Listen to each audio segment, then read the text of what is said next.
This is the Lone Crater YouTube. We hope this video helps. You start by preparing both devices. Make sure the parent and child phones are updated and on the same Wi-Fi so transfers finish quickly. Next, create your parent account using an email and enable two-factor authentication to protect settings.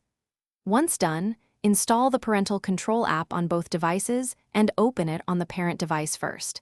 This establishes the main account. Make sure to accept the basic permissions prompt so the app can manage settings on paired devices and complete initial pairing. Now configure a child profile. Enter age and assign the specific device to that profile so rules apply correctly. Then set screen time allowances and schedules. Use weekday versus weekend settings for realistic limits.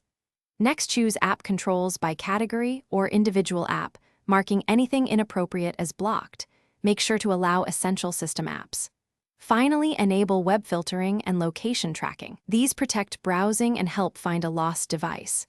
If available, activate a nightly automatic lock to enforce bedtime. Finish by testing. Push a remote lock and trigger a scheduled limit so you see how the child device responds, then confirm alerts reach your parent account.